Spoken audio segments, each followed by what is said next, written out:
Assalamualaikum warahmatullahi wabarakatuh. Bismillahirrahmanirrahim. Alhamdulillahilladzi ja'alana min ummati Rasulillah sallallahu alaihi wasallam. Asyhadu an la ilaha illallah wahdahu la syarikalah wa asyhadu anna sayyidana wa maulana Muhammadan abduhu wa rasuluhu la nabiyya ba'dah. Allahumma salli wa sallim wa zid wa karrim wa azim ala hadzal nabiyil karim sayyidina wa habibina wa syafi'ina wa qurrati a'yunina wa maulana Muhammadin wa ala alihi wa sahbihi ajma'in. Subhanaka la ilma lana illa ma 'allamtana innaka antal alimul hakim. Qala rabbi shrah li sadri wa yassir li amri wahlul 'uqdatam min lisani yafqahu qawli. Faqad qala Allah Ta'ala fil Qur'anil Karim wa huwa asdaqul qailin. A'udzu billahi minasyaitonir rajim. Tubu ilallahi taubatan nasuha. Wa qala an-nabiy sallallahu alaihi wasallam, man lazima al-istighfar ja'ala Allah min kulli hammin farja wa min kulli dhi dhiqin makhraja wa razaqahu min haitsu la yahtasib. Shadaqallahul aliyyul azim wa shadaqa rasuluhun nabiyul habibul karim. Wa nahnu ala dzalika minasyahidin asyakirin alhamidin walhamdulillahi rabbil alamin. Hadirin pemirsa, Assalamualaikum Nusantara TV One di seluruh Nusantara yang insya Allah selalu dalam lindungan dan rahmat Allah Subhanahu wa Ta'ala. Kita semua berdoa mudah-mudahan selalu dalam keadaan sehat walafiat, diberikan oleh Allah ketenangan, ketentraman dan juga kenyamanan di dalam hidup ini, agar senantiasa menjadi orang-orang yang saleh dan taat. Amin ya Allah ya Rabbal Alamin. Pemirsa yang dirahmati Allah, setiap manusia itu diberikan hak oleh Allah untuk bersalah. Karena pada dasarnya jiwa manusia memiliki sebuah nafsu hayawaniyah, nafsu binatang, nafsu hewan yang harus dikontrol, yang harus dijaga, yang harus dipelihara, tidak diumbar dengan sedemikian rupa. Kita adalah orang-orang yang pasti banyak kesalahan. Al-insanu mahalul khoto'i wan nisyan.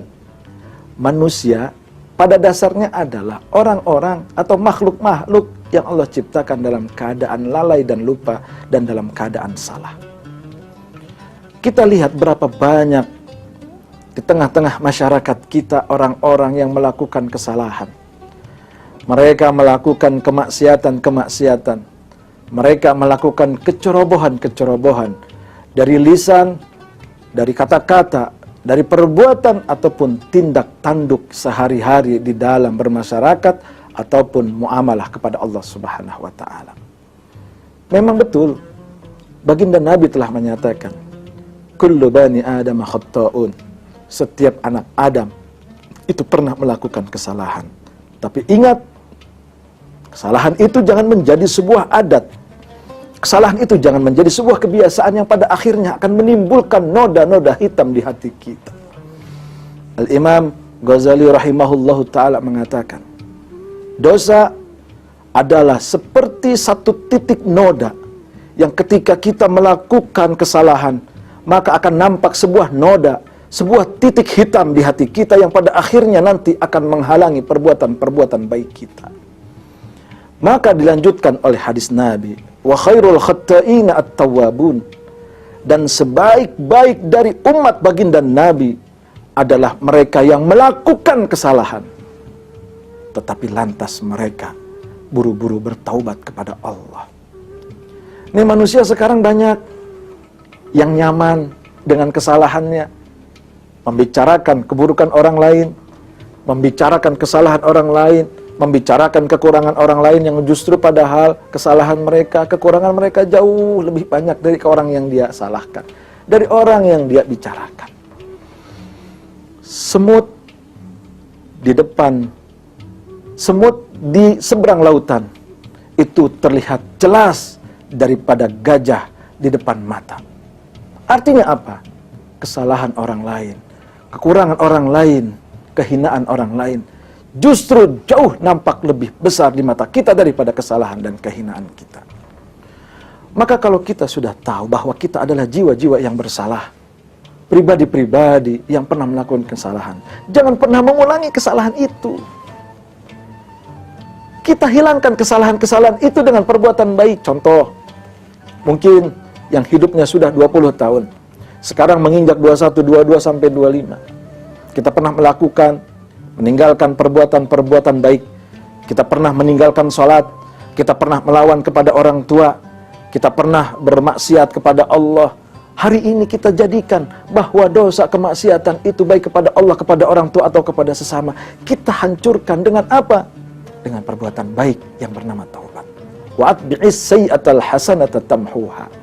Ikuti perbuatan burukmu, kata Nabi, dengan perbuatan baik. Maka perbuatan baik itu yang akan menghancurkan keburukan, akan menghilangkan keburukan yang pernah kau lakukan. Laisa saghair illa bil istimrar, walal kabair illa bil istighfar. Di dalam kitab Nasoihul Ibad dikatakan oleh baginda Nabi, tidak akan menjadi dosa kecil kalau terus dilaksanakan. Tetapi tidak akan menjadi dosa besar kalau kita lakukan, lalu kita beristighfar, memohon ampun, bertaubat kepada Allah Subhanahu wa ta'ala. Hayat kita masih di kandung badan, ruh kita masih diberikan kesempatan. Untuk apa? Bertaubat, meminta kepada Allah. Allah telah menyatakan, tubu ilallahi taubatan nasuha. Taubat kepada Allah dengan taubat sebenar-benarnya. Kalau kemarin kata Allah mungkin kita melakukan kesalahan, kalau kita melakukan keburukan, kita melakukan kemaksiatan, ganti dengan kebaikan, ganti dengan ketaatan, ganti dengan keimanan. Agar apa? Allah memeluk, Allah mengambil tubuh kita, Allah merangkul kita dengan maghfirahnya agar kita mendapat.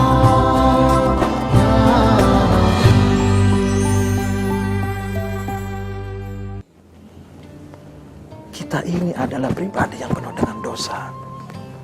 Kita orang-orang yang tidak pernah bersih dari kesalahan. Tapi kita bisa membersihkan diri kita dari dosa. Manusia bukan malaikat yang hidupnya selalu beribadah, tidak pernah berdosa. Tapi kita juga bukan iblis yang hidupnya selalu dalam kubangan dosa. Hidupnya penuh dengan kemaksiatan, hidupnya dengan kesalahan. Maka manusia disebut al-insan likathratin nisyan. Manusia, kata Imam Ar-Rafi'i, dinamakan insan saking banyaknya kesalahan yang dilakukan. Tetapi Allah, innallaha ghafurur rahim, Allah maha pengampun, maha berbelas kasih. Hai hamba-hambaku, tubu ilallah, kata Allah, taubat kepada aku, taubat. Kamu berapapun dosanya, berapa banyak dosanya, seperti apa dosamu di lautan, ampunanku jauh lebih besar dan jauh lebih banyak dari dosa-dosamu. Indah Allah mengatakan kepada kita. Tapi kadang hati kita masih banyak yang lupa dengan ajakan dan seruan Allah. Kita masih lupa dengan kasih sayang Allah. Nanti kalau sudah di akhirat, kita menyesal. Ya laitani kuntu turaba, kata orang-orang yang bermaksiat, kata orang-orang kafir, kata orang-orang yang gak mau nyembah Allah, kata orang-orang yang tidak mau bertaubat. Kami nyesal ya Allah, seandainya dulu gak usah dijadiin manusia deh, jadi tanah aja, jadi debu, mungkin kita gak akan sesakit ini di akhirat. Tuh bayangin, kita gak akan kerasa. Sekarang dunia jadi nyata, akhirat hanya cerita. Tapi nanti akhirat akan menjadi nyata, dunia hanya cerita. Cerita apa keburukan kita, cerita apa kejelekan kita, cerita apa kejahatan yang kita lakukan. Tapi kalau kita mengisi dengan taubat, Allah akan berikan catatan yang seimbang. Malaikat akan mencatat, Raqib dan Atid akan melaporkan tatkala kita melakukan kesalahan di sebelah kiri, lalu kita melakukan kebaikan di sebelah kanan, maka Allah akan akurkan, ditimbang berat ke kanan. Selamat kita, udkhuluha bisalamin aminin, kata Allah, masuk ke dalam surga wahai hambaku dengan selamat, dengan tenang. Ingat dulu ada cerita di zaman Syekh Hasan Al-Basri. Ada seorang pemuda tukang membunuh, tukang berzina, berjudi, melakukan perampokan. Satu saat Allah memberikan hidayah untuk mengembalikan dia menjadi orang-orang yang bertaubat. Dia mendengar pengajian, lalu dia ingin bertaubat, hatinya besar untuk mengharapkan ampunan dari Allah. Lalu dia datangi seorang ulama. Dia bercerita, wahai ulama, wahai kiai, saya dosanya banyak. Mungkinkah Allah mengampuni saya? Kata kiai, dosa apa yang kamu lakukan? Dosa saya banyak kiai. Saya sudah memperkosa beberapa gadis. Saya sudah berzina dengan beberapa gadis. Saya sudah membunuh 99 orang. Saya telah berjudi nggak kehitung berapa banyak. Bahkan saya meminum khamar nggak kehitung berapa banyak. Akankah Allah maafkan saya? Si kiai tidak punya kebijaksanaan. Kata kiai, dosamu nggak akan diampuni. Nah, bedanya makhluk dengan khalik. Bedanya seorang ulama yang tidak punya bijaksana dengan Allah yang maha al-adlu, maha al-adil, al-hakim, maha bijaksana. Akhirnya si pemuda putus asa. Ketika mendengar omongan kiai bahwa taubatnya tidak diterima, dia gelap mata. Kiai, kalau memang saya bertaubat tidak diampuni oleh Allah. Saya kemarin sudah membunuh 99 orang. Sekarang saya lurusin dah jadi 100. Ente aneh bunuh, jadi itu cepet. Tapi si pemuda ini nggak berhenti. Dia mencari sampai ketemu seorang ulama. Ulama itu diceritakan, Kiai, ulama saya punya dosa. Dosa saya banyak, 100 orang sudah saya bunuh. Berapa kali saya berzina? Berapa kali saya minuman khamar? Berapa kali saya merampok dan mengambil hak orang lain? Apakah dosa saya masih diampuni? Dengan seorang ulama yang bijaksana, yang tutur katanya penuh dengan hikmah, penuh dengan kalimat-kalimat bijaksana, penuh dengan kalimat-kalimat yang menenangkan. Akhirnya dijawab, seberapapun dosamu wahai pemuda, kau akan diampuni oleh Allah. Syaratnya satu, kau tidak mengulangi lagi. Lalu bagaimana supaya aku tidak mengulangi lagi? Kau pergi dari kampung tempat kau bermaksiat kepada tempat kampung untuk kau bertaubat. Dengan hati yang lega, dengan hati yang senang. Alhamdulillah aku mendapat jawaban yang sungguh luar biasa. Akhirnya si pemuda ini dengan hidayahnya, dengan panggilan Allahnya, dengan rasa ingin bertaubatnya, dia mengemasi barang-barang yang dia berjalan. Di perjalanan, ternyata Allah berkata lain kepada si pemuda ini. Dia mati di tengah jalan. Allah wafatkan dia. Ketika wafat, akhirnya perebutanlah malaikat rahmat dengan malaikat Zabaniyah. Kata malaikat Zabaniyah, kata malaikat rahmat, ini adalah ahli surga karena dia sudah bertaubat. Malaikat Zabaniyah bilang, gimana? Urusan taubat gampang, belum dia lakuin sholat, belum dia lakuin puasa. Yang 100 orang bagaimana urusannya tuh? Lah kiai aja sampai dibunuh. Cewek ditidurin berapa kali, minuman khamar berapa kali dia minum. Udah pokoknya mah masuk neraka, jatah aku. Perdebatan terjadi malaikat rahmat dengan malaikat Zabaniyah. Turun malaikat Jibril diutus oleh Allah. Kata Allah, silahkan kau hitung melalui malaikat Jibril. Wahai malaikat Zabaniyah, kau hitung jaraknya. Wahai malaikat rahmat, kau hitung. Kata Allah, supaya ada terjadi sebuah hitungan yang tepat. Lebih dekat kemana dia dari tempat maksiat dia tinggalkan atau ke tempat taubat yang dia akan jalankan. Dihitung, ternyata si pemuda tadi telah lebih dekat hanya 1 meter mungkin hitungan sekarang. 1 meter lebih dekat kepada tempat dia untuk bertaubat. Lebih jauh 1 meter dari tempat kampung dia bermaksiat. Akhirnya Allah utus dan Allah berikan malaikat Jibril untuk membawa ruh si pemuda yang tadi hanya baru mau bertaubat. Bayangkan, hanya baru niat bertaubat, Allah sudah berikan dia gambaran keselamatan. Hanya karena dia niat ingin kembali kepada Allah, dia sudah diberikan tempat yang paling indah, bidaris salam, tempat yang paling selamat, yang paling enak, yang paling aman, surga. Apalagi kita, terlebih lagi kita, orang-orang yang bisa menyaksikan acara Assalamualaikum Nusantara ini. Banyak hikmah yang diberikan guru-guru kita. Kembali taubat kepada Allah. Kita mendengar pengajian, kembali taubat kepada Allah, ibadah kepada Allah, mohon ampun terhadap dosa-dosa. Yakin Allah akan ampuni dosa kita. Allah akan maafkan kesalahan kita. Dan Allah akan hilangkan dosa-dosa kita ketika kita bertaubat.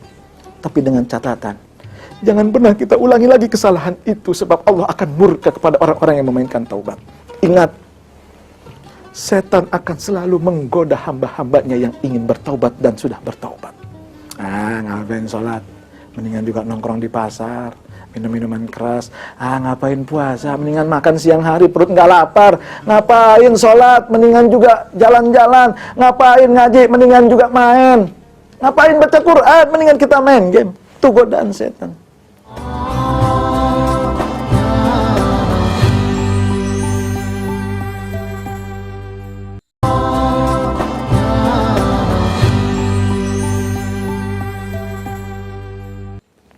Dan setan sudah meminta kepada Allah, la'aqudunna lahum siratakal mustaqim, ya Allah, Kau telah menyematkan aku gelar ar-rajim yang tersesat, maka izinkan aku ya Allah untuk menyelewengkan, untuk membelokkan hati-hati hamba-Mu yang mau beriman dan bertaubat kepada jalan yang lurus. Aku akan menyelewengkan mereka dari jalan yang lurus kepada jalan yang akan mereka menjadi sesat, kepada lembah jurang neraka. Aku tidak akan ridho ya Allah. Maka Ibnu Jarir At-Tabari mengatakan, jalan itu adalah jalan kemaksiatan, jalan itu adalah jalan kembali kepada dosa-dosa dari manusia. Kita berhijrah bagus, tapi kita harus menjaga hijrah kita. Kita bertaubat bagus, kita harus bertaubat dengan menjaga taubat kita. Dan ingat, jangan pernah menjadi pribadi yang jauh lebih baik dari orang lain. Jangan karena taubat kita lalu kita menyalahkan orang lain yang belum taubat. Jangan sampai kita ketika kita hijrah kita menyalahkan orang-orang lain yang belum berhijrah. Ajak mereka, bukan menyalahkan. Berikan mereka jalan taubat. Ajak mereka menuju Shiratal Mustaqim, jalan yang lurus. Sambil kita terus memantapkan hati kita.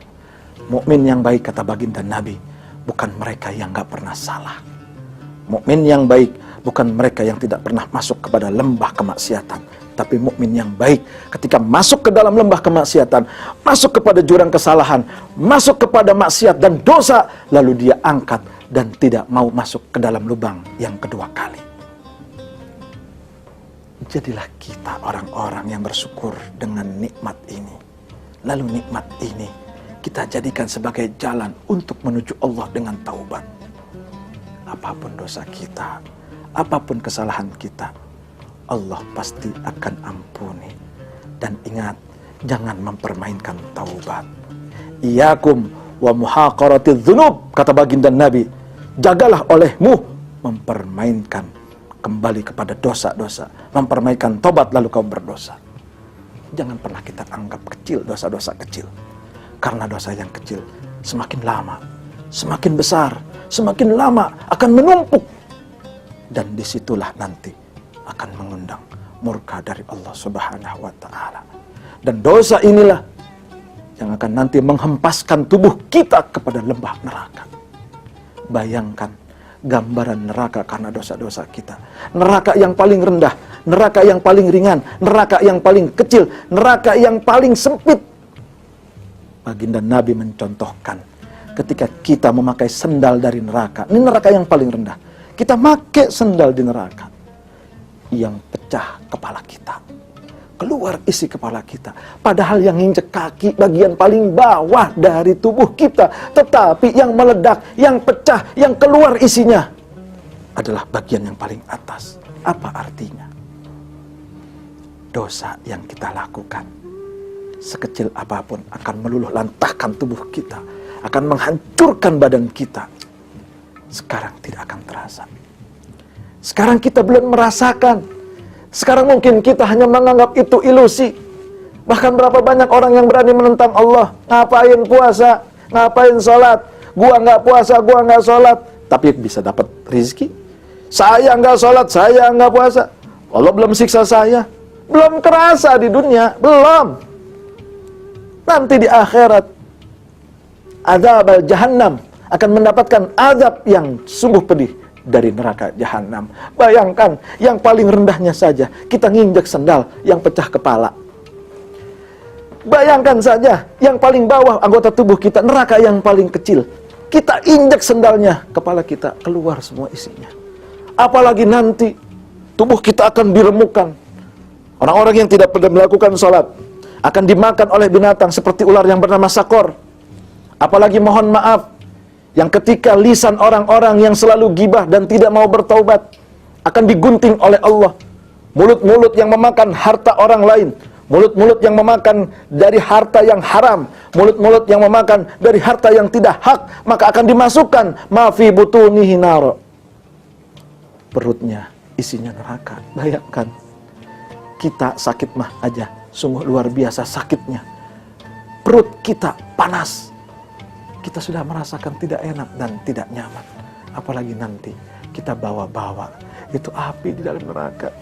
tubuh kita hancur, dijadikan lagi. Nadijat juluduhum fabaddalnahum juludan akhar.